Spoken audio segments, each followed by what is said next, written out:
मिरज प्रभाग क्रमांक 5 मध्ये भारतीय जनता पार्टीच्या उमेदवारांची प्रचाराची झंझावती आघाडी. माजी नगरसेवकांच्यावर प्रचंड नाराजी. प्रभाग 5 मध्ये कमळ फुलणार, राजकुमार कबाडे. सांगली मिरज कुपवाड शहर महापालिका निवडणुकीचे रणशिंग फुंकले गेल्यापासून प्रभाग क्रमांक 5 मध्ये भारतीय जनता पार्टीने भाजप प्रचारात मोठी आघाडी घेतली आहे.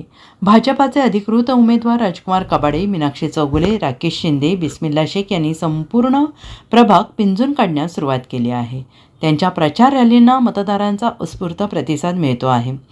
घरोघरी पोहोचले कमळ. गेल्या काही दिवसांपासून उमेदवारांनी प्रभागातील विविध गल्ली आणि विस्तारित भागात पदयात्रा आणि रॅलीकडून भारतीय जनता पार्टीचे निवडणूक चिन्ह कमळ घराघरात पोचवण्यावर भर दिला आहे. रस्ते, पाणी, स्वच्छता, महिला सुरक्षा या विषयांवर भाजप कटिबद्ध असल्याचं आश्वासन यावेळेस उमेदवारांनी दिलं आहे. मीनाक्षी चौगुले, बिस्मिल्ला शेख यांच्या नेतृत्वाखाली महिला मतदारांमध्ये मोठा उत्साह दिसून येतो आहे.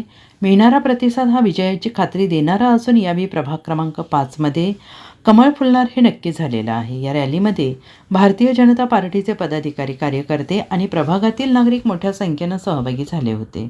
नमस्कार. वार्ड क्रमांक 5 मध्ये किल्लाबागमध्ये आज आम्ही प्रचारासाठी फिरत आहोत. या वार्डात फिरताना आम्हाला एक लक्षात आलं की इथले नगरसेवक हिने काय काम केलंय हे म्हणण्यापेक्षा इथले नागरिकच सांगत आहेत. जरी नाही आला असता इथं तरी पण जे नगरसेवक आहेत त्यांना मत न देता त्यांच्या विरोधात कोण उभारलंय ह्यांना आम्ही मतदान करू. म्हणजे याच्यावरून लक्षात येतंय की इथल्या पहिल्याच्या नगरसेवकांनी काहीच काम केलेलं नाही आहे. आणि तरी सुद्धा भाजपच्या फंडातून, सुरेशभाऊ खाडे यांच्या फंडातून 23 कोटीचे कामे 5 वार्डात आपण इथं केलेले आहेत. ते फक्त भाजपचे कार्यकर्ते आणि नागरिकांच्या विकासासाठी भाजपनं काम केलं आहे. जर तुम्ही खरोखर इथं भाजपला पुन्हा जर चान्स दिला आणि इथं जर नगरसेवक आले तर या पूर्ण वार्डाचा कायापालट होईल. आणि त्यामुळे त्या टायमाला नागरिकांना सांगावी लागणार नाही की भाजपला मतदान करा. Bureau report, SBN Marathi, Miraj.